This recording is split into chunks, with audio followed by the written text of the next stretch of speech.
কিয়ামতের আগে যে মালহামার যুদ্ধ হবে তখন রাসূল সাল্লাল্লাহু আলাইহি ওয়াসাল্লাম বলেছেন মালহামার যুদ্ধের সময় মুসলমানদের ফুস্তাদ বা তাবু হবে, শিবির হবে এই ফিলিস্তিনের দামেস্কের পাশে আল গৌতা নামে এক জায়গা আছে, ওই গৌতাতে। এবং ঈসা আলাইহিস সালাম এসে যে দাজ্জালকে হত্যা করবেন সেটাও ওই শামে। ফিলিস্তিনের বাবুল লুদ এখনও একটা জায়গা আছে, ওই জায়গাটার নাম এখনও বাবুল লুদ, ওখানে তিনি দাজ্জালকে হত্যা করবেন। এবং সেখানে একটা সাদা মিনারা আছে, ফেরেশতার পাখায় ভর করে ঈসা আলাইহিস সালাম তখন সেখানে নেমে আসবেন। ওই ফিলিস্তিনের ওই শাম দেশের ওই মিনারার পাশে তিনি এসে পৃথিবীতে তিনি নজুল করবেন, নজুল ঈসা আলাইহিস সালাম। তো তিন এবং জাইতুনের কসম করে বেসিকলি আল্লাহ তাআলা ঈসা আলাইহিস সালামের জন্মস্থানের কসম করেছেন। কারণ তিন এবং জাইতুন, ডুমুর এবং জলপাই, অলিভ কোন দেশে বেশি হয়? শাম দেশে। আওয়াজ করে বলেন কোন দেশে? বর্তমান ফিলিস্তিন এবং সিরিয়া, এবং ওই ভূখণ্ডে আল্লাহ নবী ঈসা আলাইহিস সালামের জন্মস্থান। তাহলে এই দুই ফলের কসম করে বেসিকলি আল্লাহ তাআলা ঈসা আলাইহিস সালামের জন্মস্থানের কসম করেছেন। ওনার প্রতি নাজিল হওয়া যে তাওরাত ইনজিল গ্রন্থ, এই রেভেলেশনের কসম করেছেন। আচ্ছা, এরপরে ওয়াতুরি সিনিন, সিনাই পর্বতের কসম। সিনাই পর্বত বা তুর পাহাড় হচ্ছে মিশরে অবস্থিত, আর মিশর হচ্ছে মুসা আলাইহিস সালামের জন্মস্থান। কার জন্মস্থান? মুসা আলাইহিস সালামের জন্মস্থান। তাহলে ওয়াতুরি সিনিন, তুর পাহাড়ের কসম বুঝিয়ে আল্লাহ তাআলা মূলত মুসা আলাইহিস সালামের জন্মস্থানের কসম করেছেন, যেখানে তাওরাত নাজিল হয়েছে। এরপরে ওয়াহাদাল বালাদিল আমিন, এ নিরাপদ শহর বলে আল্লাহ তাআলা মক্কা শহরকে বুঝিয়েছেন। আর মক্কা কার জন্মস্থান বলেন তো? মুহাম্মদুর রাসূলুল্লাহ সাল্লাল্লাহু আলাইহি ওয়াসাল্লাম, সাইয়্যিদুল মুরসালিন, খাতামুন নবিয়্যিন, রাহমাতাল লিল আলামিন, হাবিবুল্লাহ মুহাম্মদুর রাসূলুল্লাহ সাল্লাল্লাহু আলাইহি ওয়াসাল্লামের জন্মস্থান। তাহলে এই চারটা আয়াতে চারটা শপথের মধ্য দিয়ে মূলত আল্লাহ তাআলা ঈসা আলাইহিস সালামের জন্মস্থান, মুসা আলাইহিস সালামের জন্মস্থান এবং মুহাম্মদ সাল্লাল্লাহু আলাইহি ওয়াসাল্লামের জন্মস্থান, যেই তিনটা এলাকায় ভূখণ্ডে তিনটা মেজর ওহী নাজিল হয়েছে। এক তো ঈসা আলাইহিস সালামের কাছে নাজিল হয়েছে ইনজিল কিতাব, আরেকটা হচ্ছে তাওরাত। তাওরাত এমন কিতাব যে কিতাব দিয়ে হাজার হাজার নবীরা ফয়সালা করেছেন। বনি ইসরাইলের অনেক নবীর উপর কোনো কিতাব নাজিল হয়নি, তার মানে তারা রসুল ছিলেন না, তারা নবী। তারা সব কিছু তাওরাত দিয়েই ফয়সালা করতেন। আর রাসূল সাল্লাল্লাহু আলাইহি ওয়াসাল্লামের উপর কোরআন নাজিল হয়েছে। তার মানে প্রথম চারটি শপথ দিয়ে বেসিকলি ইনজিলের শপথ, তাওরাতের শপথ এবং কোরআনের শপথ। বুঝতে পেরেছেন সবাই? শুরুতেই সূরাতুত তিনের কয়েকটা আয়াত তেলাওয়াত করেছি। এটা কালামুল্লাহ মাজিদের 95 নম্বর সূরা। এই সূরাটা মক্কাতুল মুকাররমাতে নাজিল হয়েছে। এই সূরার আয়াত সংখ্যা 8টা। এই সূরার শুরুতে আল্লাহ তাআলা 4টা কসম করেছেন, ওয়াত-তিনি ওয়াজ-জাইতুনি ওয়া-তুরি সিনিনা ওয়া হাযাল বালাদিল আমিন। ওয়াত-তিন, তিনের কসম, ওয়াজ-জাইতুন, জাইতুনের কসম, ওয়াতুরি সিনিন, সিনাই পর্বতের কসম, ওয়াহাদাল বালাদিল আমিন, আর এই নিরাপদ শহরের কসম। তো 4টা শপথ করেছেন বা আল্লাহ তাআলা কসম করেছেন। কসম দিয়ে আল্লাহ তাআলা কোরআনের অনেক সূরা শুরু করেছেন। যেমন একটা সূরায় আল্লাহ ফজরের সময়ের কসম করেছেন, আল্লাহ বলেছেন ওয়াল ফাজর। আল্লাহ আকাশের কসম করেছেন ওয়াস-সামা ইযাতিল বুরুজ। আল্লাহ তাআলা সূর্যের কসম করেছেন ওয়াশ-শামসি ওয়া দুহাহা। এভাবে আল্লাহ তাআলা তার সৃষ্টির অনেক কিছুর কসম করে গুরুত্বপূর্ণ কোনো মেসেজ বা বার্তা আমাদের সামনে হাজির করেন। তো এই সূরাতে আল্লাহ তাআলা 4টা জিনিসের কসম করে একটা খুবই গুরুত্বপূর্ণ বার্তা মানব মণ্ডলীর জন্য এই সূরাতে তিনি হাজির করেছেন। এই সূরাটা আমাদের অনেকেরই মুখস্থ আলহামদুলিল্লাহ, এবং আল্লাহ রাসূল সাল্লাল্লাহু আলাইহি ওয়াসাল্লাম প্রায় বিভিন্ন নামাজে এই সূরাটা তেলাওয়াত করতেন। বারা ইবনে আযিব রাদিয়াল্লাহু তাআলা আনহু উনি বর্ণনা করেন যে আমি একবার এশার সালাতে আল্লাহ রাসূল সাল্লাল্লাহু আলাইহি ওয়াসাল্লামের কণ্ঠে নামাজে সূরা 3 তিনি তেলাওয়াত করেছেন, আমি নিজ কানে শুনেছি। এবং ওনার কণ্ঠ যে এত মধুর ছিল, আমার জীবনে এত সুমধুর কণ্ঠের তেলাওয়াত আমি শুনি নাই। আল্লাহর হাবিব সাল্লাল্লাহু আলাইহি ওয়াসাল্লামের কোরআন তেলাওয়াতের যে কণ্ঠ এত সুমিষ্ট ছিল, এত চমৎকার ছিল, শুধু তেলাওয়াত শুনেই অনেকে শাহাদা পড়ে মুসলমান হয়েছে। আবু জাহেল মক্কা নিষেধ করতো যে কেউ যাবা না মুহাম্মদের কাছে, সে পাগল, সে গণক, সে মিথ্যাবাদী, সে জাদুকর, সে স্বামী স্ত্রীর মধ্যে বিচ্ছিন্নতা নিয়ে আসে, সে বাবা ছেলেকে আলাদা করে দেয়, তার কাছেই যাবা না। আর সে যা বলে শুনবাই না, কানে আঙ্গুল দিয়ে রাখবা। তো মানুষকে যেটা নিষেধ করা হয় বেশি, মানুষের ওইটার ব্যাপারে আগ্রহ থাকে বেশি। সে যত নিষেধ করতো মানুষ আরো বেশি বেশি যেয়ে শুনতো। মানুষকে সে কি বারণ করবে? সে দিনের বেলা নিষেধ করতো, রাতে যে লুকিয়ে লুকিয়ে নিজেই তেলাওয়াত শুনতো। তাহলে চিন্তা করেন যে আল্লাহর হাবিব সাল্লাল্লাহু আলাইহি ওয়াসাল্লামের কোরআনিক রেসিটেশন কত চমৎকার মেলোডিয়াস ভয়েস হলে স্বয়ং আবু জাহাল রাত্রিবেলা লুকিয়ে লুকিয়ে কোরআন তেলাওয়াত শুনতে যেত আল্লাহর হাবিব সাল্লাল্লাহু আলাইহি ওয়াসাল্লামের কণ্ঠে। তো রাসূল সাল্লাল্লাহু আলাইহি ওয়াসাল্লাম সূরাতুত তিনটা এশার সালাতে তিনি তেলাওয়াত করেছেন, এই মর্মে হাদিসে পাওয়া যায়। এবং এই সূরাটা একটা ফলের নামে সূরা। তিন একটা ফল, আরব বিশ্বে খুব বেশি হয়। তিন ফল, আমরা বাংলাদেশে ডুমুর বলি, ইংরেজিতে ফিগ বলে, ফিগ ট্রি। তো ফলের নামে বেসিকলি আল্লাহ তাআলা এই সূরাটাকে, এই চ্যাপ্টারটাকে ডেডিকেট করেছেন। আমরা সূরাকে ইংরেজিতে চ্যাপ্টার বলি। কোরআনে 114টা চ্যাপ্টার, এর মধ্যে এই সূরাটা হচ্ছে ফলের নামে ডেডিকেটেড। বিভিন্ন নামে খুব ইনক্লুসিভ ওয়েতে আল্লাহ তাআলা কোরআনে সূরাগুলো দিয়েছেন। কোরআনে আপনি প্রাণীর নামে সূরা পাবেন, প্রাণী। মানুষের নামে সূরা পাবেন। মানুষের মধ্যে তিন ভাগ, মুমিন, তারপর কাফির, এরপর মুনাফিক, প্রত্যেকের নামে সূরা। সূরাতুল মুমিনুন আছে, সূরাতুল কাফিরুন আছে, আবার সূরাতুল মুনাফিকুন আছে। আমাদের দৃশ্য জগতের সবচেয়ে বড় প্রাণীটা হচ্ছে হাতি, তাই না? এই হাতির নামে একটা সূরা আছে, বলেন তো ওই সূরার নাম কি? সূরা ফিল। তারপর আমরা যে দেখি আমাদের দৃশ্য জগতের সবচেয়ে ছোট প্রাণী হচ্ছে পিঁপড়া, পিঁপড়ার নামে একটা সূরা আছে, সূরা আন-নামল। আন-নামল মানে পিঁপড়ার সূরা। মাকড়সার নামে সূরা আছে, সূরাতুল আনকাবুত। তারপর গোষ্ঠীর নামে সূরা আছে, সূরাতু আলে ইমরান। বংশের নামে সূরা আছে, সূরাতু কুরাইশ, কুরাইশ বংশের নামে সূরা। এইভাবে খুব ইনক্লুসিভ ওয়েতে, এমন কিছু নাই যে আল্লাহ তাআলা উল্লেখ করেন নাই। মা ফাররাতনা ফিল কিতাবি মিন শাই, উল্লেখ করে নাই কোরআনে এমন কিছু নাই, সব কিছু আল্লাহ তাআলা উল্লেখ করেছেন। তো এই সূরাটা হচ্ছে একটা ফলের নামে, ফলটার নাম হচ্ছে তিন ফল। আল্লাহ তাআলা বলছেন ওয়াত-তিন, তিনের শপথ। আমি একবার সরল বঙ্গানুবাদ করি, এরপর আমি তাফসিরে ঢুকি।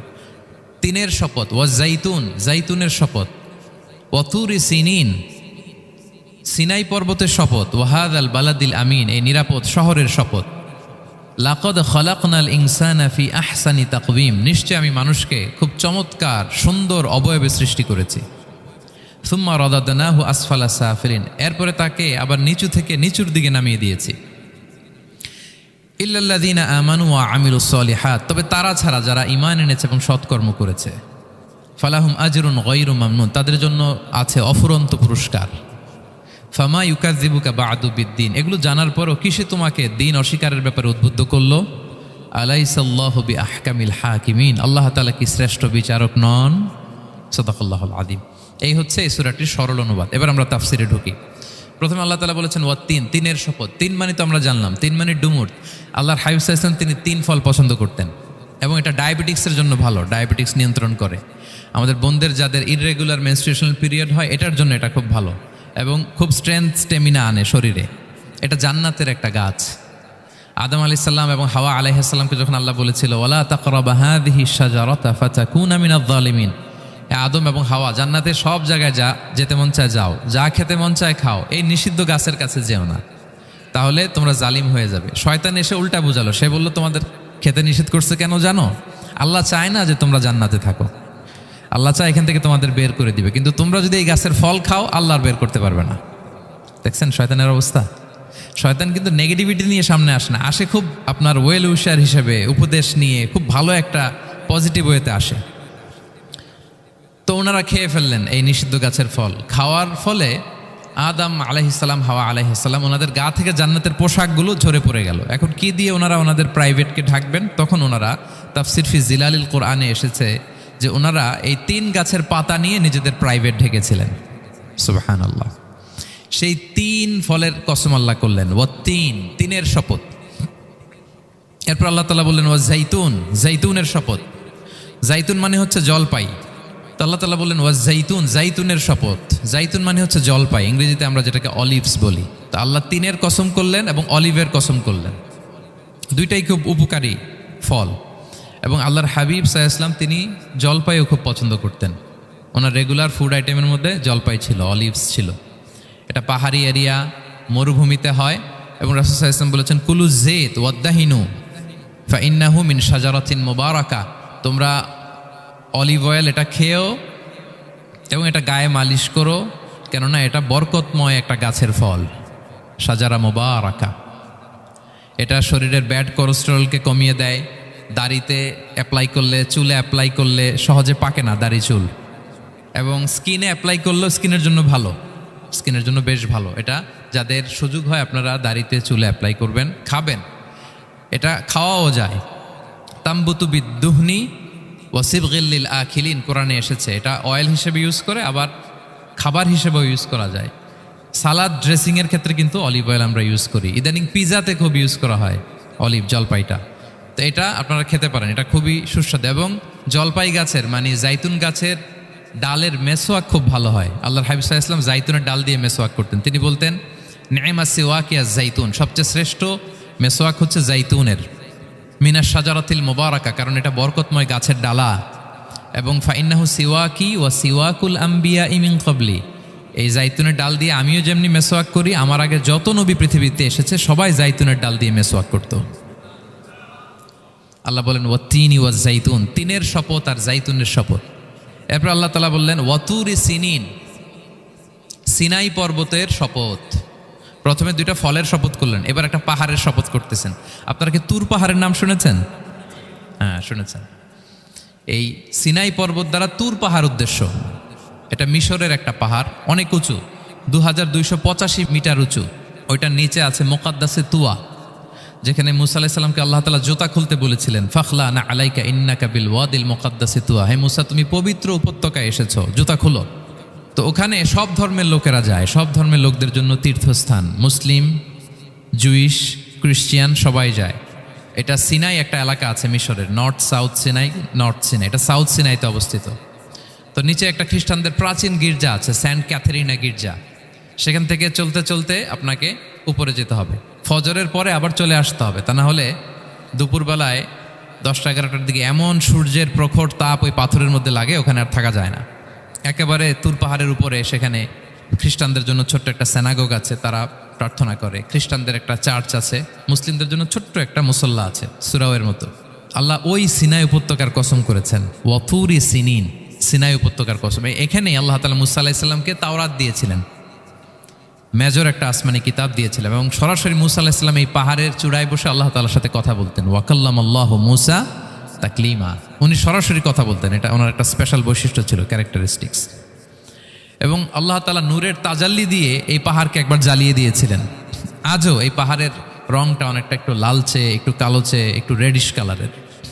এবং মুসা আলাইহিস সালাম এই নূরের তাজাল্লির ঝলকে তিনি বেহুশ হয়ে গিয়েছিলেন এই পাহাড়ের উপরে। ইয়াজুজ মাহাজুজ যখন কিয়ামতের আগে আগমন করবে, তখন মুসলমানদের সেন্টার হবে। ঈসা আলাইহিস সালাম মুসলমানদেরকে নিয়ে ওইখানে অবস্থান করবেন, এই তুর পাহাড়ের ওখানে। এবং আল্লাহর হাবিব সাল্লাল্লাহু আলাইহি ওয়াসাল্লামের মেরাজের রাতে ইসরার সময় একটা স্টেশন ছিল এই তুর পাহাড়। জিবরাইল আলাইহিস সালাম এই তুর পাহাড়ে আল্লাহর হাবিব সাল্লাল্লাহু আলাইহি ওয়াসাল্লামকে নামিয়ে বলেছিলেন যে এটা জাবাল মুসা, আপনার ভাই মুসার পাহাড়, আপনি এখানে 2 রাকাত নামাজ পড়েন, দোয়া করেন। আল্লাহর হাবিব সাল্লাল্লাহু আলাইহি ওয়াসাল্লাম এই তুর পাহাড়ে 2 রাকাত সালাত আদায় করেছিলেন এবং দোয়া করেছিলেন। আল্লাহ এই তুর পাহাড়ের কসম কাটলেন, ওয়াতুরি সিনিন, সিনাই পর্বতের কসম, যেখানে তাওরাত কিতাব নাজিল হয়েছিল। এরপর আল্লাহ তাআলা বললেন ওয়াহাদাল বালাদিল আমিন, আর এই নিরাপদ শহরের শপথ। এই শহর দ্বারা মক্কা শহর উদ্দেশ্য, কারণ রাসূল সাল্লাল্লাহু আলাইহি ওয়াসাল্লাম তখন মক্কায় ছিলেন, মক্কা নগরী। এই শহরের পূর্ব নাম ছিল বাক্কা। মক্কা নগরীকে বলা হয় উম্মুল কুরা, সব শহরের মা, সব শহরের সেন্টার, পৃথিবীর নাভিস্থল। এবং আল্লাহ তাআলা বলেছেন মান দাখালাহু কানা আমিনা, এখানে যে প্রবেশ করবে সে নিরাপদ। হেরেমের মধ্যে কিন্তু কাউকে আক্রমণ করা যায় না, কোনো খুনিও যদি ঢুকে যায় অ্যাটাক করা যাবে না। তো জাহেলি যুগে এমনটা ঘটতো, কারোর সাথে কারো শত্রুতা হলে, ধরেন যে একজন তার বাবাকে হত্যা করেছে, তো সে তাকে পেয়েছে, ওই লোক বাঁচার জন্য দৌড়াতে দৌড়াতে হেরেমের ভিতরে ঢুকে যেত, কারণ সে জানে যে হেরেমে ঢুকলে সে আমাকে মারবে না। তো পরে সে যখন হেরেম থেকে বেরোতো, আবার তার সাথে যুদ্ধ শুরু হতো। এবং এই শহরের এত মর্যাদার কারণ হচ্ছে সাইয়েদনা ইব্রাহিম আলাইহিস সালাম তিনি আল্লাহর কাছে দোয়া করেছিলেন যে রব্বি জাআল হাদা বালাদান আমিনা, হে আল্লাহ আপনি এই শহরকে নিরাপদ করেন, ওয়ারযুক আহলাহু মিনাস সামারাত, আর এই শহরের অধিবাসীদেরকে আপনি ফলমূল দিয়ে রিজিকের ব্যবস্থা করেন। এখনও দেখবেন যে সারা পৃথিবীতে যেই ফল নাই মক্কাতে ওই ফল আছে, সারা পৃথিবী থেকে ফল ওখানে যায়। এবং মক্কার নেইবরিং সিটি তায়েফ, সেখানে অনেক ফল উৎপাদিত হয়, এখানে আসে। নিরাপদ শহর বালাদান আমিনা। এবং আল্লাহর হাবিব সাল্লাল্লাহু আলাইহি ওয়াসাল্লাম বলেছেন যে এই মক্কা শহর আমার সবচাইতে প্রিয় শহর। বাধ্য হয়ে তিনি যখন হিজরত করলেন মদিনায়, সেদিন বারবার তিনি মক্কার দিকে পেছনে ফিরে ফিরে তাকান, আর কেঁদে কেঁদে তিনি বলতেছিলেন যে মাক্কাতু আহাব্বুল বিলাদ ইলাইয়া, মক্কা আমার কাছে সবচেয়ে প্রিয় নগরী। লাউলা উখরিজতু লামা খারাজতু, আমাকে যদি জোর করে বের করে দেয়া না হতো আমি কোনোদিন মক্কা ছেড়ে অন্য কোথাও যেতাম না। আল্লাহর হাবিব সাল্লাল্লাহু আলাইহি ওয়াসাল্লামের সবচাইতে প্রিয় শহর ছিল মক্কা, এবং এটা আল্লাহর হাবিব সাল্লাল্লাহু আলাইহি ওয়াসাল্লামের জন্মস্থান। মাকান মাউলিদির রাসূল, রাসূল সাল্লাল্লাহু আলাইহি ওয়াসাল্লামের বিলাদাত হয়েছে এই শহরে। এবং এই শহরকে আল্লাহ বলেছেন মাসাবাতান লিন্নাসি ওয়া আমনা, মানুষের মিলনস্থল, কেন্দ্রস্থল, সারা পৃথিবী থেকে মানুষ ওখানে যায়। আপনি যে রমাদানে যদি মক্কায় যান, আল্লাহু আকবার, লক্ষ লক্ষ ওমরা পালনকারী সেখানে, ইউরোপ থেকে, আফ্রিকা থেকে, অস্ট্রেলিয়া থেকে, এশিয়া থেকে, সারা পৃথিবীর মানুষের মিলনস্থল। ওখানে গেলে আপনি দেখবেন মাসাবাতান লিন্নাসি ওয়া আমনা, নিরাপদ জায়গা এবং মানুষের মিলনস্থল। এটা এখানে এমন মসজিদ আল্লাহ রেখেছেন কাবা ঘরের চারদিকে, এটাকে বলা হয় মসজিদুল হারাম, যে মসজিদে 1 রাকাত সালাত পড়লে 1 লক্ষ রাকাতের সওয়াব হয়। আল্লাহর ঘরকে কেন্দ্র করে তাওয়াফের নির্দেশ দেওয়া হয়েছে, ওয়ালিয়া তাওয়াফু বিল বাইতিল আতিক। পৃথিবীর কোনো ঘরকে তাওয়াফ করা যায় না, কোনো ঘরকে, এই একটা মাত্র ঘর যেটাকে এর চারদিকে এরকম তাওয়াফ করা যায়। তাহলে এই পবিত্র ঘর, পবিত্র মসজিদ যেই শহরে অবস্থিত, সেই শহরের কসম আল্লাহ করেছেন। আল্লাহ বললেন ওয়াহাদাল বালাদিল আমিন, এই নিরাপদ শহরের কসম, মানে মক্কা শহরের কসম। আমরা আপাত দৃষ্টিতে আমাদের কাছে মনে হচ্ছে দুইটা ফলের কসম, একটা পাহাড়ের কসম, একটা নগরীর কসম। আসলে বেসিকলি আল্লাহ তাআলা এই 4টা শপথ দিয়ে 3 নবীর জন্মস্থান, 3 নবীর নবুয়তের কসম করেছেন। কিভাবে সেটা আমি মিলিয়ে দেই।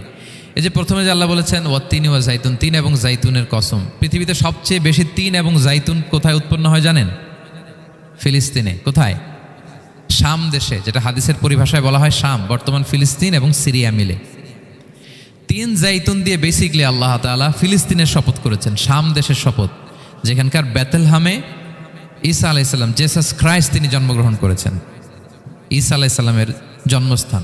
তাহলে 3 জাইতুনের শপথের মাধ্যমে মূলত আল্লাহ তাআলা ঈসা আলাইহিস সালামের জন্মস্থানের শপথ করেছেন, কারণ সেখান থেকে ওহী বিচ্ছুরিত হয়েছে, ওনার কাছে ইনজিল নাজিল হয়েছিল। এবং এই শামের মর্যাদার ব্যাপারে অনেক কথা আল্লাহর হাবিব সাল্লাল্লাহু আলাইহি ওয়াসাল্লাম তিনি বলেছেন। আল্লাহ রাসূল সাল্লাল্লাহু আলাইহি ওয়াসাল্লাম যখন মেরাজে যান, তখন মক্কা থেকে এই শাম দেশে ফিলিস্তিনের বাইতুল মাকদাসে রাসূল সাল্লাল্লাহু আলাইহি ওয়াসাল্লামকে নিয়ে যাওয়া হয়েছিল। এবং রাসূল সাল্লাল্লাহু আলাইহি ওয়াসাল্লাম প্রায় বলতেন তুবা আলি শাম, শামের জন্য বরকত, কেননা ফেরেশতারা তাদের রহমতের পাখা শাম দেশের উপর বিছিয়ে রেখেছে। এবং তিনি বলতেন ফিতনার সময় আলাইকুম বিশাম, তোমরা শামে যেও, শামে থেকো। এবং তিনি দোয়া করেছেন আল্লাহুম্মা বারিক লানা ফি শামিনা, আল্লাহ তুমি আমার শাম অঞ্চলে আল্লাহ তুমি বরকত দিও। এবং হাদিসে এসেছে এই শামই হচ্ছে আরদুল মাহশার, এখানেই হাসর হবে। শাম অঞ্চলকে বিস্তীর্ণ করে এখানেই ময়দানুল মাহশার আল্লাহ তাআলা কায়েম করবেন, হাসরের ময়দান এখানেই হবে। এবং সেখানেই হচ্ছে সানিউল কিবলাতাইন, আমাদের আগের কেবলা কিন্তু বাইতুল মাকদাসের দিকে ছিল, যেটা শামে অবস্থিত, ফিলিস্তিনে বাইতুল মুকাদ্দাস, যেই মসজিদে নামাজ পড়লে 1 রাকাতে 500 রাকাতের সওয়াব। 3টা মসজিদে সালাত পড়লে স্পেশাল ভার্চুর কথা আছে, এর বাইরে আর অন্য মসজিদের বিশেষ কোনো ফজিলত নাই, বাকি সব মসজিদ সমান। এক হচ্ছে মসজিদুল হারাম, 1 রাকাতে 1 লক্ষ রাকাত। 2 নম্বর মসজিদে নববী, 1 রাকাতে 1000 রাকাতের সওয়াব, আর একটা দুর্বল বর্ণনায় 50,000 রাকাতের সওয়াব। 3 নম্বরে এই মসজিদুল আকসা, 1 রাকাতে 500 রাকাতের সওয়াব। এই 3 মসজিদে যেন আমরা যে সালাত আদায় করতে পারি, আল্লাহ তুমি তৌফিক দান করো। 2 মসজিদে তো একেবারেই সহজ যাওয়া, মক্কা মদিনাতে। বাইতুল মাকদাসে যেন আমরা যেতে পারি, আল্লাহ তুমি সেই পরিস্থিতি আমাদের জন্য তৈরি করে দাও। তো এই বাইতুল মাকদাসের দিকে রাসূল সাল্লাল্লাহু আলাইহি ওয়াসাল্লাম টানা 14 বছর নামাজ পড়েছেন। 14 বছর। প্রথম 13 বছর কোনো সমস্যা হয়নি মক্কায়, কারণ তখন কেবলা বাইতুল মুকাদ্দাস থাকলেও রাসূল সাল্লাল্লাহু আলাইহি ওয়াসাল্লাম সামনে রাখতেন কাবাকে, কেবলা বাইতুল মুকাদ্দাস, কিন্তু তিনি তো মক্কায় ছিলেন নবুয়তির প্রথম 13 বছর, সামনে কাবাকে রাখতেন, তারপরে টু দ্য ডাইরেকশন অফ বাইতুল মুকাদ্দাস। কিন্তু যখন মদিনায় গেলেন তখন তো আর কাবা নাই, তখন রাসূল সাল্লাল্লাহু আলাইহি ওয়াসাল্লাম কাবাকে মিস করতে আরম্ভ করলেন। আর প্রায় আল্লাহর কাছে কামনা করতেন আমার বংশের গোড়া ইব্রাহিম আলাইহিস সালামের রুট যেখানে, আমার জন্মস্থান, সেই কাবার দিকে যদি আবার কেবলাটা ফিরিয়ে দেয়া হতো। কদ নারা তাকাল্লুবা ওয়াজহিকা ফিস সামা ফালানুওয়াল্লিয়ান্নাকা কিবলাতান তারদাহা। আল্লাহ আয়াত নাযিল করলেন, নবী আপনি আকাশের দিকে তাকিয়ে কি ভাবেন আমি বুঝি, আপনি চান কেবলা যেন আমি মক্কার দিকে ঘুরিয়ে দেই। আল্লাহ তাআলা ঘুরিয়ে দিলেন। আল্লাহ বলেন ফাওয়াল্লি ওয়াজহাকা শাতরাল মসজিদিল হারাম, এখন থেকে মসজিদুল হারামের দিকে আপনি টু দ্য ডাইরেকশন অফ কেবলা নামাজ পড়বেন। কেবলা চেঞ্জ হয়ে গেল। তো মদিনায় যে 16-17 মাস আর মক্কায় 13 বছর, মোট 14 বছর আল্লাহর হাবিব সাল্লাল্লাহু আলাইহি ওয়াসাল্লাম এই মসজিদুল আকসার দিকেই হয়েই তিনি নামাজ পড়েছেন। এটা আমাদের আগের কেবলা ছিল। এবং শেষে কিয়ামতের আগে যে মালহামার যুদ্ধ হবে, তখন রাসূল সাল্লাল্লাহু আলাইহি ওয়াসাল্লাম বলেছেন মালহামার যুদ্ধের সময় মুসলমানদের ফুস্তাদ বা তাবু হবে, শিবির হবে এই ফিলিস্তিনের দামেস্কের পাশে আল গৌতা নামে এক জায়গা আছে, ওই গৌতাতে। এবং ঈসা আলাইহিস সালাম এসে যে দাজ্জালকে হত্যা করবেন সেটাও ওই শামে, ফিলিস্তিনের বাবুল লুদ এখনো একটা জায়গা আছে, ওই জায়গাটার নাম এখনো বাবুল লুদ। ওখানে তিনি দাজ্জালকে হত্যা করবেন। এবং সেখানে একটা সাদা মিনারা আছে, ফেরেশতার পাখায় ভর করে ঈসা আলাইহিস সালাম তখন সেখানে নেমে আসবেন। ওই ফিলিস্তিনের ওই শাম দেশের ওই মিনারার পাশে তিনি এসে পৃথিবীতে তিনি নজুল করবেন, নজুল ঈসা আলাইহিস সালাম। তো তিন এবং জাইতুনের কসম করে বেসিকলি আল্লাহ তাআলা ঈসা আলাইহিস সালামের জন্মস্থানের কসম করেছেন। কারণ তিন এবং জাইতুন, ডুমুর এবং জলপাই, অলিভ কোন দেশে বেশি হয়? শাম দেশে। আওয়াজ করে বলেন কোন দেশে? বর্তমান ফিলিস্তিন এবং সিরিয়া, এবং ওই ভূখণ্ডে আল্লাহ নবী ঈসা আলাইহিস সালামের জন্মস্থান। তাহলে এই দুই ফলের কসম করে বেসিকলি আল্লাহ তাআলা ঈসা আলাইহিস সালামের জন্মস্থানের কসম করেছেন। ওনার প্রতি নাজিল হওয়া যে তাওরাত ইনজিল গ্রন্থ, এই রেভিলেশনের কসম করেছেন। আচ্ছা, এরপরে ওয়াতুর সিনিন, সিনাই পর্বতের কসম। সিনাই পর্বত বা তুর পাহাড় হচ্ছে মিশরে অবস্থিত, আর মিশর হচ্ছে মুসা আলাইহিস সালামের জন্মস্থান। কার জন্মস্থান? মুসা আলাইহিস সালামের জন্মস্থান। তাহলে ওয়াতুর সিনিন, তুর পাহাড়ের কসম বুঝিয়ে আল্লাহ তাআলা মূলত মুসা আলাইহিস সালামের জন্মস্থানের কসম করেছেন, যেখানে তাওরাত নাজিল হয়েছে। এরপরে ওয়াহাদাল বালাদিল আমিন, এ নিরাপদ শহর বলে আল্লাহ তাআলা মক্কা শহরকে বুঝিয়েছেন। আর মক্কা কার জন্মস্থান বলেন তো? মুহাম্মদুর রাসূলুল্লাহ সাল্লাল্লাহু আলাইহি ওয়াসাল্লাম, সাইয়্যিদুল মুরসালিন, খাতামুন নবিয়্যিন, রাহমাতাল লিল আলামিন, হাবিবুল্লাহ মুহাম্মদুর রাসূলুল্লাহ সাল্লাল্লাহু আলাইহি ওয়াসাল্লামের জন্মস্থান। তাহলে এই চারটা আয়াতে, চারটা শপথের মধ্য দিয়ে মূলত আল্লাহ তাআলা ঈসা আলাইহিস সালামের জন্মস্থান, মুসা আলাইহিস সালামের জন্মস্থান এবং মুহাম্মদ সাল্লাল্লাহু আলাইহি ওয়াসাল্লামের জন্মস্থান, যেই তিনটা এলাকায়, ভূখণ্ডে তিনটা মেজর ওহী নাজিল হয়েছে। এক তো ঈসা আলাইহিস সালামের কাছে নাজিল হয়েছে ইনজিল কিতাব, আরেকটা হচ্ছে তাওরাত। তাওরাত এমন কিতাব যে কিতাব দিয়ে হাজার হাজার নবীরা ফয়সালা করেছেন। বনি ইসরাইলের অনেক নবীর উপর কোনো কিতাব নাজিল হয়নি, তার মানে তারা রসুল ছিলেন না, তারা নবী, তারা সব কিছু তাওরাত দিয়েই ফয়সালা করতেন। আর রাসূল সাল্লাল্লাহু আলাইহি ওয়াসাল্লামের উপর কোরআন নাজিল হয়েছে। তার মানে প্রথম চারটি শপথ দিয়ে বেসিকলি ইনজিলের শপথ, তাওরাতের শপথ এবং কোরআনের শপথ। বুঝতে পেরেছেন সবাই? আল্লাহ ওহির শপথ করেছেন। দেখেন, ফল, পাহাড়, নগরী মাড়িয়ে সারা পৃথিবী ঘুরিয়ে আপনাদেরকে শেষ পর্যন্ত ইনজিল, তাওরাত এবং কোরআনে নিয়ে আসছি। আসছেন আমার সাথে? আসছেন? হ্যাঁ, এই রেভেলেশনের শপথ আল্লাহ করেছেন। তাহলে ওয়াত্তিনি ওয়াজাইতুনি ওয়াতুরি সিনিনা ওয়াহাদাল বালাদিল আমিন, এই চার আয়াতে চারটা শপথের মধ্য দিয়ে মূলত আল্লাহ তাআলা আসমান থেকে নাজিল হওয়া যে ওহী, এই ওহির শপথ অথবা ওহী যেই ভূখণ্ডে নাজিল হয়েছে সেই ভূখণ্ডগুলোর শপথ করে আল্লাহ একটা গুরুত্বপূর্ণ কথা বলবেন। সেটা কি? আল্লাহ তাআলা বললেন, লাকাদ খালাকনাল ইনসানা ফি আহসানি তাকওয়িম, আর আমি মানুষকে অত্যন্ত চমৎকার অবয়বে সৃষ্টি করেছি, চমৎকার গঠনে, চমৎকার স্ট্রাকচারে, ডিজাইনে সৃষ্টি করেছি। মানুষের দৈহিক অবকাঠামো গঠন এটা যেমনি চমৎকার, মানুষের ইন্টেলেকচুয়াল কাঠামো এটা চমৎকার, মানুষের আচরণগত যে বিহেভিয়ারাল ট্রেটস, ক্যারেক্টারিস্টিক্স এটাও চমৎকার। প্রত্যেক দিক থেকে আল্লাহ তাআলা নান্দনিকভাবে মানুষকে তিনি তৈরি করেছে। আমরা যদি দেহের কথা বলি, হিউম্যান অ্যানাটমি নিয়ে যাদের ধারণা আছে, আপনি শুনলে অবাক হবেন, এত জটিলভাবে আমাদের দেহটা ফাংশন করে। ঠিক যেই মুহূর্তে আমি কথা বলতেছি আমার ব্রেইন সচল, আমার নার্ভ সিস্টেম সচল, হেয়ারিং সিস্টেম, স্মেলিং সিস্টেম, আমার এই যে হার্ট সচল, সিস্টোলিক, ডায়াস্টোলিক, অলিন্দ নিলয় হচ্ছে, আমার লাং কাজ করতেছে, কিডনি ইজ ওয়ার্কিং পারফেক্টলি, সব কিছু কাজ করতেছে। এত সূক্ষ্মভাবে আমাদের দেহটা কাজ করে, এটাকে ইংরেজিতে বলে মরফোলজি, আকৃতি সংক্রান্ত যে বিদ্যা। এটা নিয়ে যদি আপনি দেখেন যে মানুষের হাত কিভাবে কাজ করে, মানুষের পা কিভাবে কাজ করে, মানুষের হিউম্যান ব্রেইন কিভাবে কাজ করে, আপনি অবাক হবেন। এবং আল্লাহর যে সেট আপ, লাকাদ খালাকনাল ইনসানা ফি আহসানি তাকওয়িম, নিশ্চয়ই আমি মানব জাতিকে চমৎকার অবয়বে তৈরি করেছি। আপনি যদি অবয়বটা দেখেন, আমাদের স্ট্রাকচার, এর চেয়ে সুন্দর করে আর তৈরি করা যেত না, এর চেয়ে সুন্দর আর হতে পারে না। যেখানে যা দেয়ার, মাথার চুল থেকে পায়ের নখ পর্যন্ত, আপনি একটা ডিজাইনে, স্ট্রাকচারে, সেট আপে আপনি ভুল ধরতে পারবেন না। যেখানে যেটা দরকার, আপনি একটু খেয়াল করে দেখেন যে এই যে আমাদের চোখ, চিকিৎসা বিজ্ঞান বলতেছে যে মানুষ 10 মিলিয়নেরও বেশি রং শনাক্ত করতে পারে। Human eyes can identify more than 10 million colours. 10 মিলিয়নেরও বেশি রং আমরা আমাদের চোখ দিয়ে শনাক্ত করতে পারি। সুবহানাল্লাহ, সুবহানাল্লাহ বিহামদি। আচ্ছা, চোখের সেট আপটা একটু যদি খেয়াল করেন, দেখেন আমার এই চোখ এখানে না থেকে এটা যদি জাস্ট 2 ইঞ্চি উপরে এখানে হইতো, এইটা যদি কপালে যদি আমাদের চোখ হইতো, কি অবস্থা হইতো বলেন তো? সিজদা দিতে পারতেন আল্লাহকে? বলেন, দিতে পারতেন? আচ্ছা, আমরা কিছু খাওয়ার সময় আমরা কি করি? ওইটা ভালো আছে কিনা, পচে গেল কিনা, স্মেলটা আগে দেখি, তারপরে খাই। দেখেন কত চমৎকার সেট আপ। একটু খেয়াল করেন, এই নাকের সেট আপ যদি এইখানে না থাকে, আমাদের নাক যদি পেছনে থাকতো, খাওয়ার সময় খাবারটা বাসি কিনা, ভালো আছে কিনা কি করতেন? লাকাদ খালাকনাল ইনসানা ফি আহসানি তাকওয়িম। আচ্ছা দেখেন, এই যে আমরা কান দিয়ে শুনি, এই যে কান পেঁচানো, মনে করেন না যে এমনি এমনি পেঁচানো, এই পেঁচানো, এটা এই পথ না থাকলে আমরা শুনতেই পেতাম না। এটা এমনভাবে সেট আপ করা, এটা এই ইথারে ভাষা তরঙ্গকে এয়ার ড্রামের ভেতরে সুন্দরভাবে ইনপুট করে, নাহলে আমরা শুনতে পেতাম না।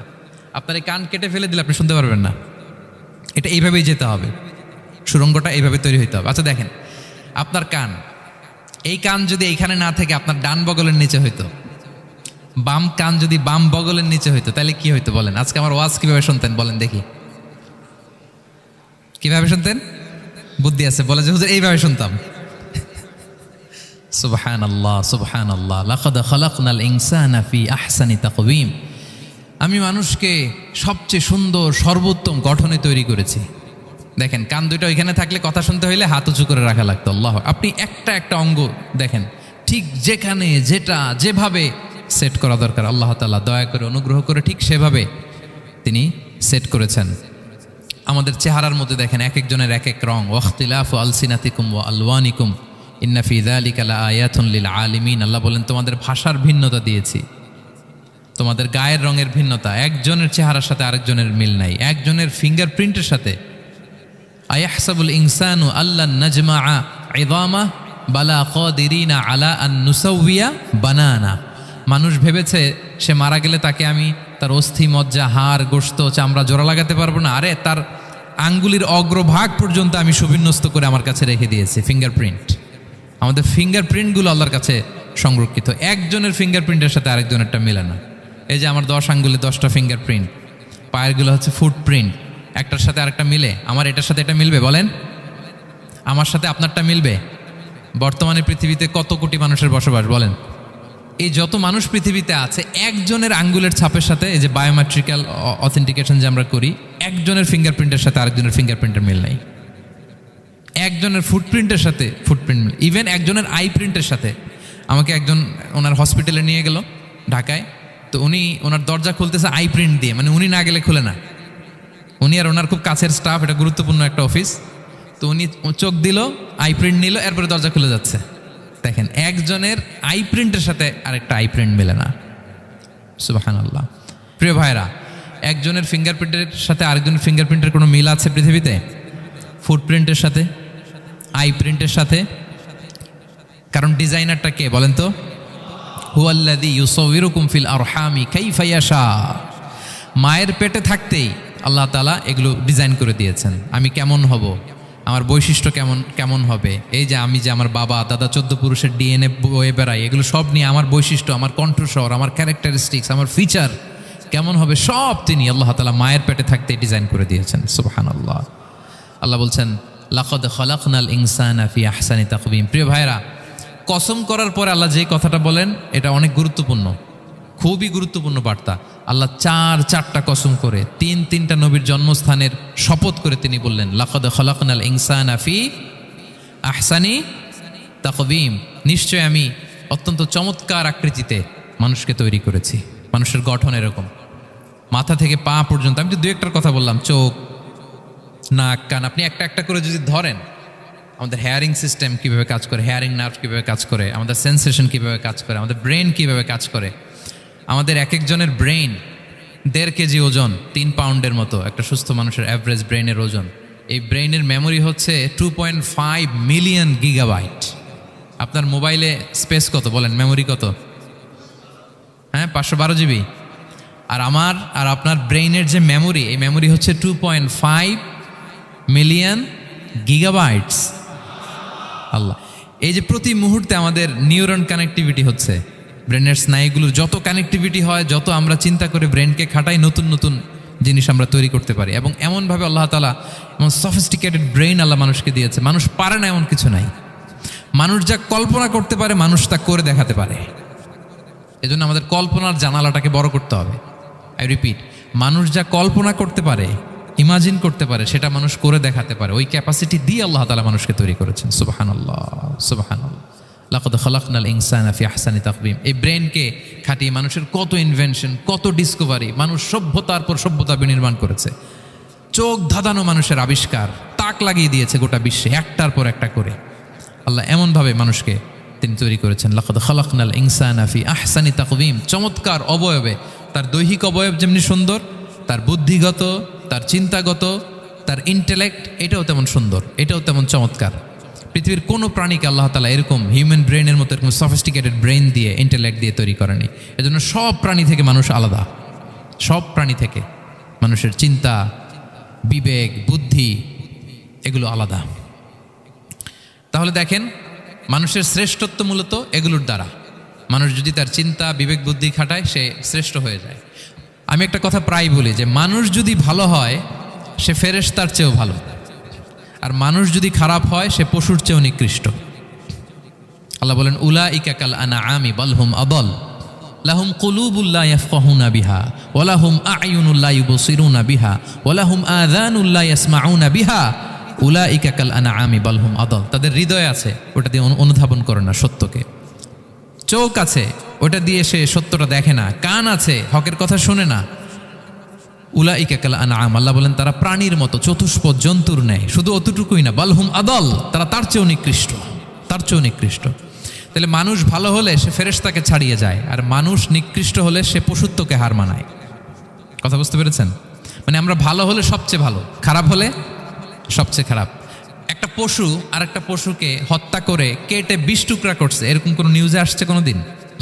কিন্তু আশরাফুল মাখলুকাত মানুষ তার মতো রক্তে মাংসে গড়া আরেকটা মানুষকে নির্মমভাবে হত্যা করে কেটে 20 টুকরা করে বস্তাবন্দি করে ডোবার মধ্যে ফেলে রাখছে, এরকম নিউজ আছে না বলেন? আছে। মানুষ তার মতো একটা মানুষকে নির্মমভাবে হত্যা করে। এরকমও তো আছে যে কেরোসিন দিয়ে তার মতো আরেকটা মানুষকে সে জ্বালিয়ে দিয়েছে, আছে না নাই বলেন? গ্রামের পর গ্রাম জ্বালিয়ে দেয়, জনপদের পর জনপদ ধ্বংস করে দেয়, বোমা মেরে শহর উড়িয়ে দেয়। লিটল বয় মেরেছিল আমেরিকান সোলজাররা জাপানের হিরোশিমা শহরের উপর। আমি হিরোশিমা তো গত বছর ভিজিট করে আসলাম, আমি নিজে দেখে এসেছি যে এখানে বোমটা মেরেছে। মুহূর্তের মধ্যে পুরো শহর ভ্যানিশ, এমন রেডিয়েশন। তো যেই আমেরিকান পাইলট বোমা মারতেছে সেও মানুষ, সেও কি? আর যাদেরকে ধ্বংসের জন্য এই লিটল বয় মারলো হিরোশিমাতে আর ফ্যাটম্যান মারলো নাগাসাকিতে, এরাও কি?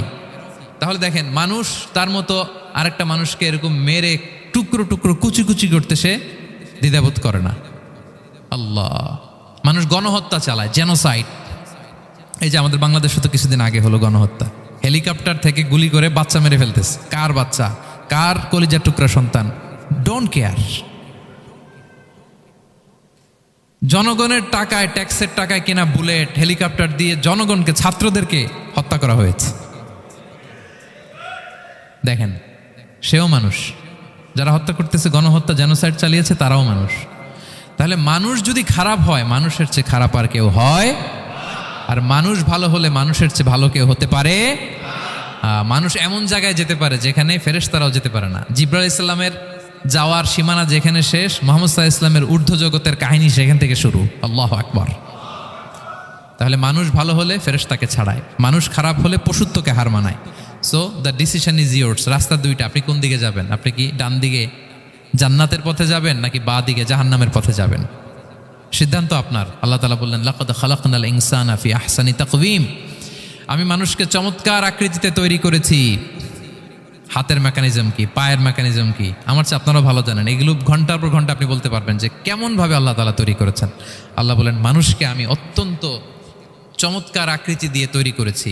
তার সৃষ্টিগত কাঠামো, তার বুদ্ধিবৃত্তিক কাঠামো, তার চিন্তাগত কাঠামো, তার আচরণগত কাঠামো, তার নৈতিকতায় তাকে এমন উচ্চ মর্যাদার আসন আমি দিয়েছি, এটা যদি সে অ্যাচিভ করে, বিলং করে, তাহলে তার চেয়ে শ্রেষ্ঠ কেউ আর হতে পারে। কিন্তু আল্লাহর দেয়া এই ক্যাপাসিটিগুলো, এই নেয়ামাগুলো যদি সে অ্যাকসেপ্ট না করে, সে যদি পশুত্বের পথে হাঁটে, সে যদি শয়তানের দেখানো পথে হাঁটে, তাহলে সে এত নিচে যাবে, অন্য কেউ আর এত নিচে যেতে পারে না। মানুষ যত নিচে যেতে পারে, ফেরেশতারাও অত নিচে যেতে পারবে না, জিন জাতিও পারবে না, কোনো প্রাণীর পক্ষে যাওয়া সম্ভব না। তাহলে মানুষকে আল্লাহ তাআলা এমন সফিস্টিকেটেড ওয়েতে তৈরি করেছেন, চাইলে সে সবার উপরে যেতে পারে। আবার চাইলে আল্লাহর দেয়া নেয়ামতগুলোকে যদি সে ভিন্ন খাতে প্রবাহিত করে, সে সবচেয়ে নিকৃষ্ট হতে পারে।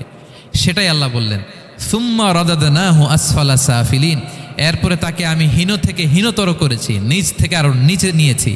সে যখন ঈমান আনে না, সে যখন সৎকর্ম করে না, সে যখন আল্লাহর শেখানো আল্লাহর দেখানো রাস্তায় সে চলে না, সে যখন তার নফসের কথা শুনে, সে যখন তার প্রবৃত্তির গোলাম সাজে, সে সবচেয়ে নিকৃষ্ট হয়। আসফালা সাফিলিন মানে একেবারে নিচে, এর নিচে আর নাই। আল্লাহ বলেছেন ইন্নাল মুনাফিকিনা ফিদ দারকিল আসফালি মিনান নার, সেখানে আল্লাহ আসফাল বলেছেন। মুনাফিকরা জাহান্নামের একেবারে তলদেশে থাকবে। তাই মানুষ যদি ঈমান আর সৎকর্মের বলে বলিয়ান না হয়, সে এত খারাপ হয়, কেউ এত নিচে যেতে পারে না। বলেন, মানুষ যত নিচে যেতে পারে, জিন তত নিচে যেতে পারবে? ফেরেশতারা পারবে না। আর মানুষ যত উপরে যেতে পারে, ফেরেশতারা এত উপরে যেতে পারবে না। সো দুইটারই সুযোগ আপনার আছে। সুম্মা রাদাদনাহু আসফালা সাফিলিনের দুইটা ব্যাখ্যা। কোনো মুফাসসির বলেছেন যৌবনের পর, যৌবনে থাকে শক্তিশালী, বার্ধক্যের সময় যখন সে নুয়ে যায়, ছোট হয়, সে একেবারে দুর্বল হয়ে যায়, সেটা বোঝানো হয়েছে। আর অন্যান্য মুফাসসিরিন একরাম বলেছেন না, আল্লাহর দেওয়া এই নেমা ক্যাপাসিটি যখন সে সঠিক পথে কাজে লাগায় না, সে যখন প্রবৃত্তির অনুসরণ করে, সে তখন এত খারাপ হয়, এত নিচ থেকে নিচুতর হয়, এত হীন থেকে হীনতর হয়, তার চেয়ে হীনতর আর কেউ তখন হতে পারে না। সেখান থেকে বাঁচার দুটি রাস্তা আল্লাহ বলেছে। আল্লাহ বলছেন ইল্লাল্লাযীনা আমানু ওয়া আমিলুস সলিহাত, তবে যারা ঈমান আনে এবং সৎকর্ম করে তারা ছাড়া। তারা ওই নিচু থেকে নিচুতর নয়, তারা শ্রেষ্ঠতর। ঈমান এবং সৎকর্ম, ঈমান এবং আমলে সালেহাত। কোরআনের অনেক জায়গায় আপনি আয়াতটা পাবেন, ইন্নাল্লাযীনা আমানু ওয়া আমিলুস সলিহাতি কানাত লাহুম জান্নাতুল ফিরদাউসি নুজুলা, নিশ্চয়ই যারা ঈমান এনেছে সৎকর্ম করেছে তাদের জন্য আমি জান্নাতে ফেরদাউস রেখে দিয়েছি। তা আল্লাহ বলেন তারা নিকৃষ্ট হবে না যারা ঈমান এনেছে সৎকর্ম করেছে। যারা কি এনেছে? ঈমান। আর কি করেছে? সৎকর্ম করেছে। ইল্লাল্লাযীনা আমানু, যারা ঈমান এনেছে সৎকর্ম করেছে, ফালাহুম আজরুন গায়রু মামনুন, তাদের জন্য রয়েছে অফুরন্ত পুরস্কার, মানে জান্নাত। তাদের জন্য কি? ওই জান্নাতে যেতে আমরা চাই কি চাই না বলেন? রাস্তা কয়টা?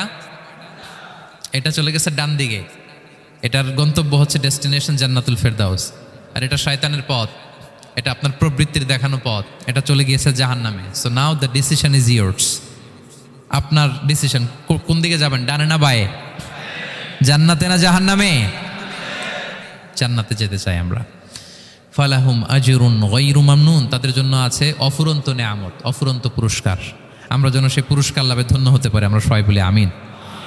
আল্লাহ বলেন এইভাবে চারটা কসম করার পরে, এত গুরুত্বপূর্ণ বার্তা হাজির করার পরে, তোমার ঘুমন্ত বিবেককে জাগিয়ে তোমাকে বার্তা দেওয়ার পরেও কিভাবে তুমি অস্বীকার করতে পারো আখিরাতকে? ফামা ইউকাযযিবুকা বা'দু বিদ্দিন, এরপরেও কোন বিবেকে, কোন আকলে, কোন সাহসে তুমি কর্মফল দিবসকে অস্বীকার করো? কোন সাহসে? এখানে দিন দ্বারা উদ্দেশ্য কর্মফল। ভালো করলে যে ভালো পাবে, খারাপ করলে যে খারাপ পাবে, দিনের অনেক অর্থ, এটার তাফসিরে গেলে সময় কুলাবে না। ফামা ইউকাযযিবুকা বা'দু বিদ্দিন, এরপরেও কর্মফলকে অস্বীকার করার সাহস তুমি কোত্থেকে পাও? কিসে তোমাকে উদ্বুদ্ধ করে কর্মফল দিবসকে অস্বীকার করতে? আলাইসাল্লাহু বিআহকামিল হাকিমিন, আল্লাহ তাআলা কি শ্রেষ্ঠ বিচারক নন? সূরা আবু দাউদে আল্লাহর হাবিব সাল্লাল্লাহু আলাইহি ওয়াসাল্লাম বলেন, কেউ যদি সূরাতুত তিন তেলাওয়াত করে, করতে করতে যদি শেষ আয়াতে চলে আসে, আর সে যখন পড়ে আলাইসাল্লাহু বিআহকামিল হাকিমিন, আল্লাহ তাআলা কি শ্রেষ্ঠতম বিচারকদের মধ্যে সর্বশ্রেষ্ঠ বিচারক জাজ নন? তখন সে যেন উত্তর দেয়, এটা তো আল্লাহর প্রশ্ন। আলাইসাল্লাহু বিআহকামিল হাকিমিন, আল্লাহ আমাদেরকে প্রশ্ন ছুড়ে দিয়েছেন যে আল্লাহ তাআলা কি শ্রেষ্ঠ বিচারক নন? তখন যে তেলাওয়াত করে সে যেন বলে বালা বালা ওয়া আনা আলা যালিকা মিনাশ শাহিদিন। বালা মানে অবশ্যই, হ্যাঁ আল্লাহ অবশ্যই আপনি শ্রেষ্ঠ বিচারক, আর আপনি যে শ্রেষ্ঠতম বিচারক এই সাক্ষী আমি দিচ্ছি, এই ঘোষণা আমি দিচ্ছি। পড়েন সুবহানাল্লাহ। আপনি দেখবেন মসজিদুল হারামে, হারামাল মাক্কিতে যখন তেলাওয়াত করে ইমাম সাহেবরা, এই আয়াতের পরেই যদি রুকুতে যায় দেখবেন ফিসফিস করে বলে যে বালা বালা ওয়া আনা আলা যালিকা মিনাশ শাহিদিন। আমি নিজে শুনেছি, দেখবেন ওনার এটা পরে, কারণ আল্লাহ এখানে প্রশ্ন ছুড়ে দিয়েছেন। আর উত্তর হিসেবে বলতে হবে বালা ওয়া আনা আলা যালিকা মিনাশ শাহিদিন, আল্লাহ অবশ্যই আপনি শ্রেষ্ঠ বিচারক। আল্লাহর চাইতে শ্রেষ্ঠ বিচারক আর হতে পারে? আমরা কত লাকি যে আল্লাহর আহকামুল হাকিমিন হিসেবে বিচারক পেয়েছি। আমাদের বিচার যদি অন্য কেউ করতো, নিজেরা যদি নিজেদের, আল্লাহ যদি বলতো তোরটা বিচার তুই কর আর তোরটা তুই কর, কি অবস্থা হইতো বলেন? যার সাথে যার শত্রুতা আছে ওইখানে দেখাই দিত। কিন্তু আমরা বিচারক হিসেবে পেয়েছি কাকে? আল্লাহ কি পার্সিয়ালিটি করবে বিচারে? স্বজনপ্রীতি করবে? কারো উপর জুলুম করবে? কাউকে ঠকাবে? আল্লাহ বলেন ওয়ামা আনা বিযাল্লামিল লিল আবিদ, আমি কখনো আমার বান্দার উপর জুলুম করি না। নাদাউল মাওয়াজিনাল কিসতা লিয়াউমিল কিয়ামা, কিয়ামতের দিন আমি মিজান নামে এমন এক ন্যায় বিচারের মানদণ্ড স্থাপন করব, ফালা তুযলামু নাফসুন শাইআ, এক বিন্দু পরিমাণ কেউ মাজলুম হবে না। এক বিন্দু পরিমাণ কেউ মাজলুম হবে না। এজন্য দুনিয়াতে যদি বিচার না পান, আল্লাহর দরবার বিচারটা দিয়ে রাখেন, সেদিন বিচার হবে। আহকামুল হাকিমিন আপনারা ঠকাবে না। দুনিয়াতে বিচার পান নাই, মাজলুম হয়েছেন, মানুষ ভুল বুঝছে, কেউ আপনারে ঠিক মতো বুঝে নাই, আপনার কথাটা কাকে বলবেন? বিপদে পড়লে ক্রাইসিস মোমেন্টে কাকে শেয়ার দিবেন? না ফেসবুকে শেয়ার দিবেন? আমরা তো ফেসবুকে শেয়ার দিয়ে দিই এখন। ফেসবুকে শেয়ার দেওয়ার আগে, বন্ধুকে শেয়ার দেওয়ার আগে, স্ত্রীর কাছে শেয়ার করার আগে আমার সমস্যার কথা আগে শেয়ার করব কাকে? কারণ আলাইসাল্লাহু বি আহকামিল হাকিমিন, আল্লাহ বলছেন আমি কি শ্রেষ্ঠ বিচারক নই? বালা বালা ইয়া রব ওয়া আনা আলা যালিকা মিনাশ শাহিদিন, অবশ্যই আল্লাহ আপনি শ্রেষ্ঠ বিচারক। ক্লিয়ার হয়েছে না সবার কাছে? শপথ কয়টা ছিল? 4টা। মূলত নবুয়তের শপথ, তাই না? নবুয়ত আমাদের জন্য সবচাইতে বড় নেয়ামত। কারণ নবীরা যদি আমাদেরকে এই তথ্যগুলো না দিতেন, আমরা জান্নাত জাহান্নাম চিনতাম? ভাইরা বলেন তো, আখেরাত চিনতাম? এই যে আখেরাত হবে, পুলসিরাত হবে, day of judgment, day of accountability, আল্লাহর সুপ্রিম কোর্টের কাঠ গড়ায় পাই টু পাই হিসাব দিতে হবে, নবীরা না এসে বললে আমরা এত বুঝতাম না। নবীরা জান্নাত জাহান্নাম চিনিয়েছে, আল্লাহর বিশদ পরিচয় আমাদের সামনে তুলে ধরেছে, আখিরাতের পরিচয়, লাইফ আফটার ডেথ কিরকম হবে, সব কিছু আমাদের কাছে তুলে ধরেছে। সো নবুয়ত আল্লাহ তাআলার পক্ষ থেকে অনেক বড় নেয়ামত। 2 নম্বর নেয়ামত হচ্ছে আল্লাহ তাআলা আমাদেরকে যে ক্যাপাসিটি দিয়েছে, বুদ্ধিমত্তা, ইন্টেলেক্ট, বিচার বিশ্লেষণ, যেটা দিয়ে আমরা অন্যান্য সব প্রাণী থেকে আলাদা, এটাও আল্লাহর বড় নেয়ামত। এই নেয়ামতের শুকরিয়া যেন আমরা করি। এবং আমি যেটা বলেছি, মানুষ যেটা কল্পনা করতে পারে সেটা সে করেও দেখাতে পারে। সো আল্লাহ তাআলা যাকে যেই কোয়ালিটি দিয়েছে, ক্যাপাসিটি দিয়েছে, আমরা যেন এই নেয়ামতের শুকরিয়া করি। নেয়ামতের শুকরিয়া করলে এই নেয়ামত দেওয়ার ধারাবাহিকতা এটা বাড়িয়ে দেয় কে? লা ইন শাকারতুম লা আযীদান্নাকুম ওয়া লা ইন কাফারতুম ইন্না আযাবি লাশাদীদ। শুকরিয়া করলে নেয়ামত আরো বাড়িয়ে দেব। তাহলে প্রথম নেয়ামত ছিল নবুওয়াত, প্রফেটহুড, প্রফেসি, এটা অনেক বড় নেয়ামত। এই রেভেলেশন এসে আমাদেরকে এনলাইটেন করেছে। তা না হলে আমাদের গডকে, গডের ফিচার কি, আখেরাত কি, জান্নাত কি, জাহান্নাম কি, the concept of punishment, concept of আখেরা, কিছুই আমরা ভালোভাবে বুঝতাম না। এটার শপথ আল্লাহ করেছেন। আল্লাহ আমাদেরকে নেয়ামত দিয়েছেন, ক্যাপাসিটি দিয়েছেন, সক্ষমতা দিয়েছেন, সবচাইতে সফিস্টিকেটেড ব্রেন দিয়ে তৈরি করেছেন, এটা একটা বড় নেয়ামত। এবং রাস্তা দেখিয়ে দিয়েছেন, হয় ডানে নয় বায়ে। এবং তিনি আশ্বাস দিয়েছেন যে তোমাদেরকে সঠিক ফায়সালার মাধ্যমে বিচার করা হবে সেদিন। তাই আমাদের বিপদে আপদে সবসময় আমরা যেন ফরিয়াদ করি এক মহান সত্তার কাছে। বলুন তো আওয়াজ করে, তিনি কে? আল্লাহর কাছে যেন আমরা ফরিয়াদ করি। আল্লাহ তাআলা আমাদের সবাইকে কথাগুলো বুঝা আর আমল করার তৌফিক দান করুক। হাযা মা ইনদি ওয়াল ইলমু ইনদাল্লাহি আলাইহি তাওয়াক্কালতু ওয়া ইলাইহি উনীব। সুবহানাকাল্লাহুম্মা ওয়া বিহামদিকা আশহাদু আল্লা ইলাহা ইল্লা আনতা আস্তাগফিরুকা ওয়া আতুবু ইলাইক।